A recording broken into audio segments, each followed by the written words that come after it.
adaptation to any slasher film of today. Real horror. Modern cinema simply can't do that anymore. My dear Scott, you speak from my soul. Oh, how happy I am that there are still young people who are familiar with the works of Vincent Price or Christopher Lee. Or the works of one Vlad Popescu.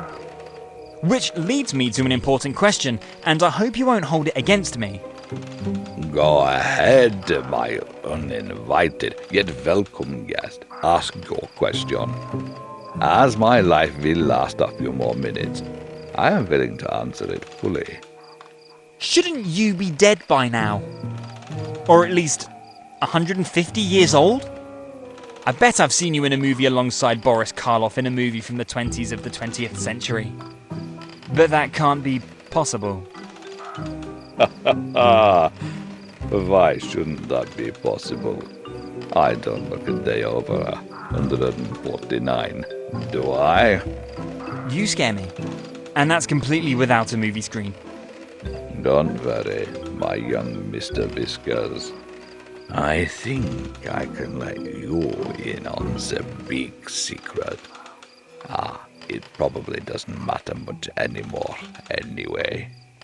Indeed, the greatest secret of my life. And I must ask you to keep this one for yourself and take it to your grave. A secret? Oh, I love a good secret. Who doesn't? Well then, the Vlad Popescu you saw alongside Boris Karloff, that was. Well, that was my grandfather, Vlad Popescu V, and the Vlad Popescu who shone alongside Vincent Price in the late 50s. Well, that was my father, Vlad Popescu VI. Oh, and so you are... Vlad Popescu VII, and I fear also the last of his kind. The Popescu horror dynasty will unfortunately come to an end with me. But that's alright. Popescu simply no longer fits in today's cinema. Today, it's all about pointy ears and fairy tales and space movies. I think you would have been an excellent Spock in your younger years. I have no idea who or what a Spock is, but I thank you for your kind words. My hope as an actor of the old school is still to play one or the other interesting role, and then disappear into the mists of oblivion. Is that why you stand here at the graves?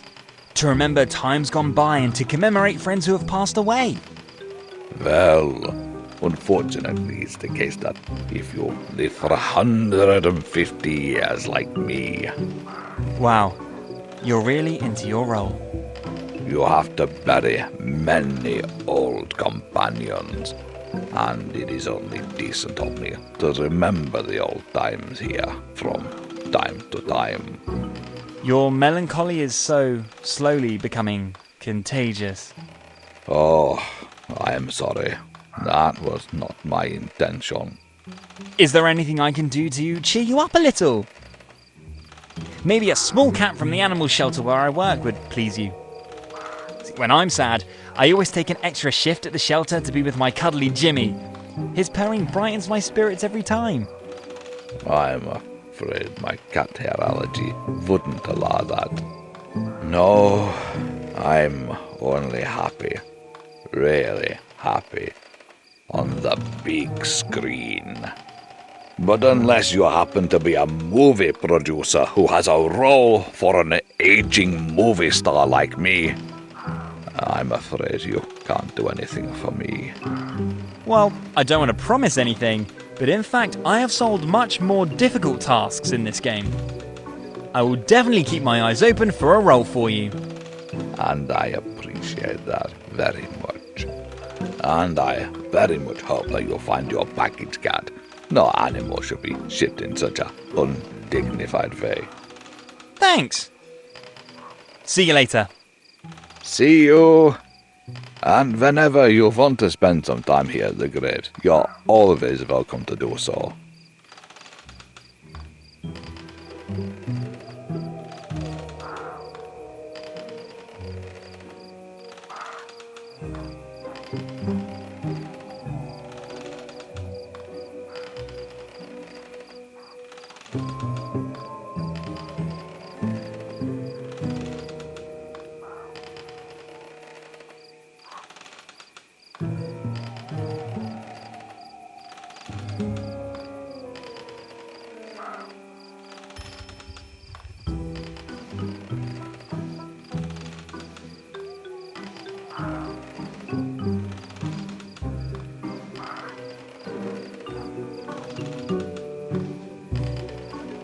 Welcome back to this desolate place.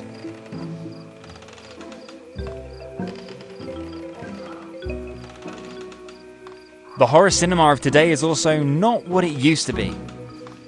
Tell me about it, my young Mr. Whiskers. Tell me about it. Nowadays, it's all about severed heads, displayed guts, and crazy guys with long, bloody knives. Don't forget the crazy little kids who try to turn their pets into monsters because modern cinema suggests it's a good idea. Well, that may seem a bit far-fetched to me, but yes, all the brutal horror on the silver screen naturally influences the younger generation. In my time as a young actor, it was all different. Horror was based above all on a sophisticated cinema of thought.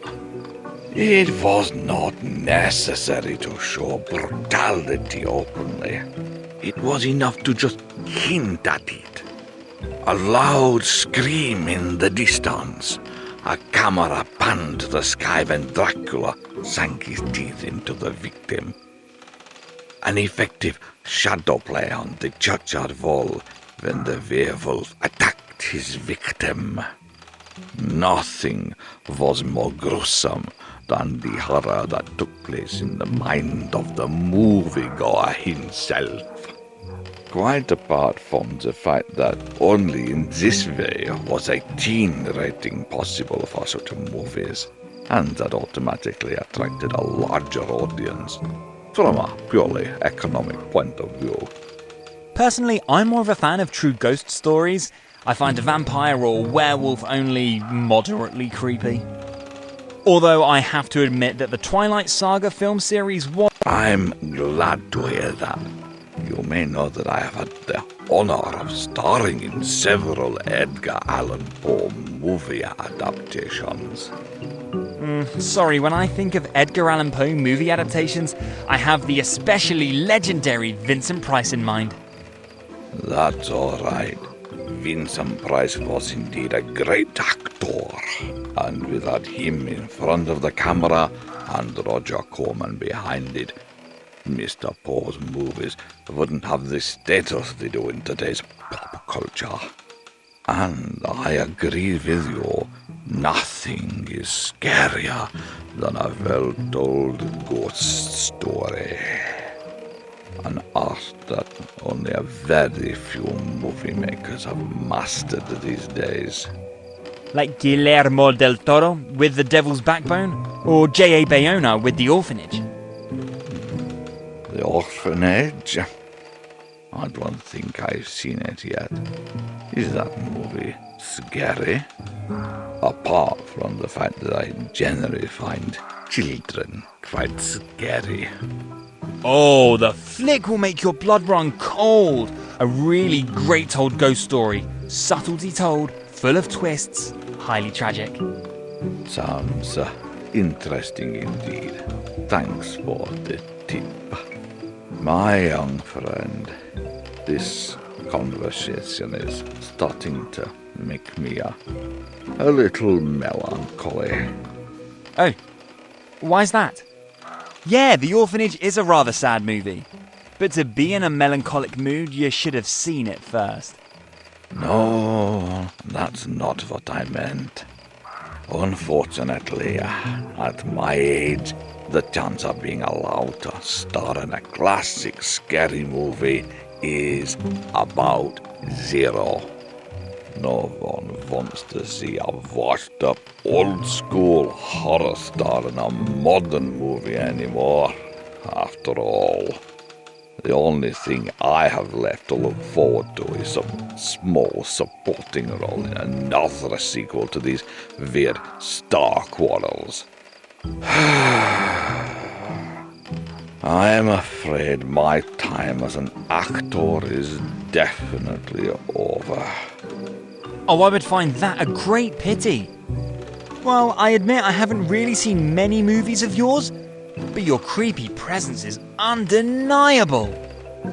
When I first spotted your silhouette from the wall below, I had to summon up all of my courage to hike up here to your house. And if I hadn't been on such an important mission, I would never have dared to do that. I'm sure that there are still one or two directors who appreciate this uncanny, because natural presence.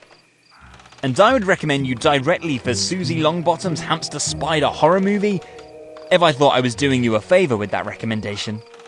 Thank you, my young friend, for these kind words. In fact, I don't have much interest in starring in a pure horror flick anymore. And certainly not in a horror film by an up-and-coming director with a weakness for animal horror. Maybe it would be a good idea to play in a completely different genre. Maybe in a romantic comedy, or in a western. That does sound like a good plan. And I'm convinced the author of this video game already has one or two clever ideas. Do you really think so?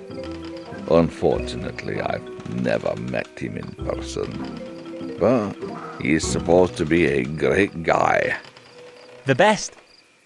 Well, then I'd best let myself be surprised for once.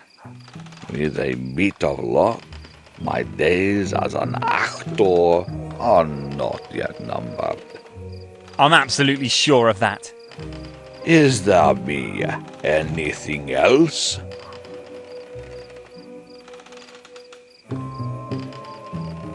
I would like to know more about the Popescu's dynasty. Oh, you're actually interested in my family history? Ah, nice of you. So you're really Vlad Popescu VII, and therefore not 150 years old. I would say so, and I am proud to have done justice to the even though the dynasty will scary movie actors are. I find that fascinating. You actually look absolutely like your father and grandfather. This is Hollywood, my dear. A perfect makeup and a small gene defect are all it takes for this trick. Was Vlad Popescu I also working in the movie industry? Movie? My dear boy, when do you think the first movies were made? I don't know. End of the Middle Ages, maybe? No, of course not. It wasn't until the turn of the century, that is around 1900, that the first moving pictures could be admired. Whoops. But Vlad Popescu I was indeed an actor, and he did so as part of a traveling circus in the old country. Oh, I've heard the term old home in a movie before. So you're Italian? Italian? Nonsense. My roots are in Romania, of course. You don't really know much about the world. Could that be? Well, admittedly, I got most of my general education from movies and video games. Yes, that's what I thought. But back to the topic at hand. Where was I? At Popescu, Part 2 to Part 4. Ah, right. Vlad Popescu II was an actor, too, of course. just like the third and the fourth. All highly respected in the Kingdom of Romania. A kingdom? A real one? Wow, that's so cool! With knights and dragons and the whole shebang. My dear boy, please don't take this the wrong way now. But I think you definitely consume too much modern media. Why don't you read a book? Preferably a history book. I must have read A Song of Ice and Fire in its entirety 3 times already. And I've also been through The Lord of the Rings and The Hobbit twice. Be that as it may, Vlad Popescu V then eventually emigrated from the old country and made a name for himself in Hollywood. And who came up with the idea of immortality? Immortality? You mean who had the idea that Grandpa, Dad, and I all appear as the same person? Exactly, immortality, even if only on the big screen. Well, that was Grandfather's idea. He thought it would give the brand name Vlad Popescu the necessary mysterious aura. And he was obviously right. I'm still not completely convinced if you're not immortal after all. You forgot that at the stroke of midnight, I turn into a fearful vampire and eat the faces of young visitors. That was just a joke, right? Who knows? Why don't you wait here with me for a bit until the clock strikes 12, and then let's find out. I think I better go. But thank you for the history lesson. That was indeed fascinating. And if I ever come to Italy, I will look for the traces of the Popescus. Good luck with your search. Is there be anything else? Graves so close to the house, isn't that a little creepy? Don't mention it. Why, I think everyone should have at least one or two. Why would anyone want a grave on their doorstep? I find that extremely macabre. Let me tell you, my young visitor, there is nothing more relaxing than standing in front of them. After all, the dead have nothing better to do than live. In fact, one of my grandfather's best ideas was to negotiate with the municipality a cemetery outpost here.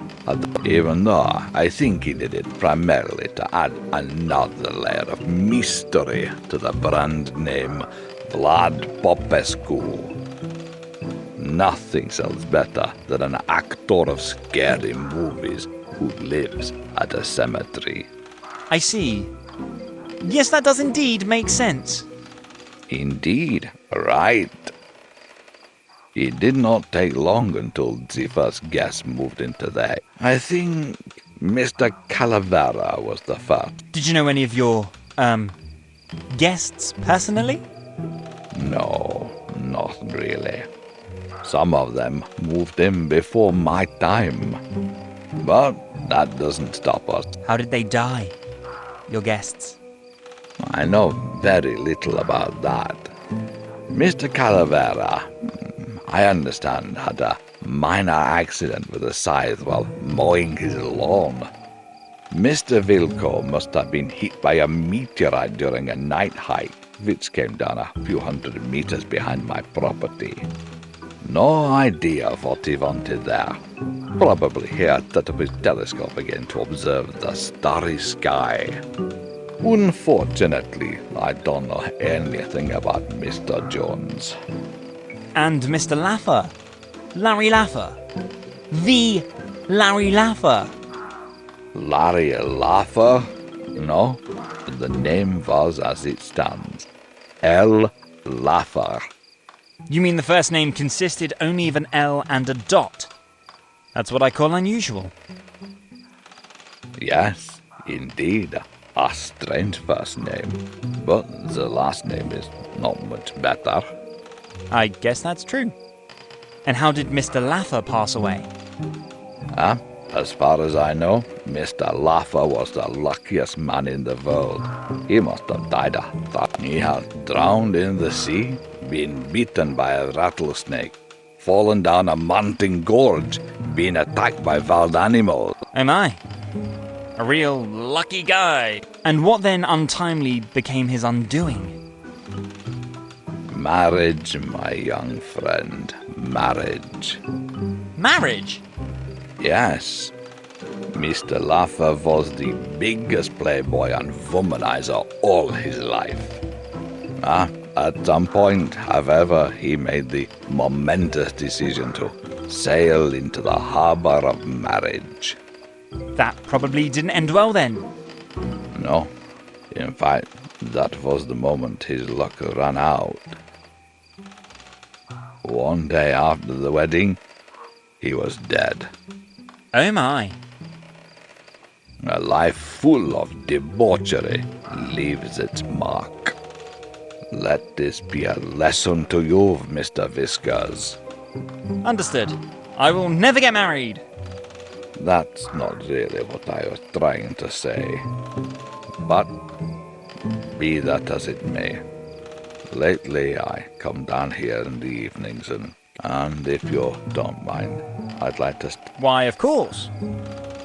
And when I think about it, the idea of graves on the doorstep is not... When at that time, I must have been about 10, my beloved Dachshund Robbie left me. My grandmother laid him to eternal rest in our flower bed. And whenever I felt bad and sad, I visited Robbie and told him about my wife. I always found that very comforting. Robbie was, in life as in death, the best... I missed the little...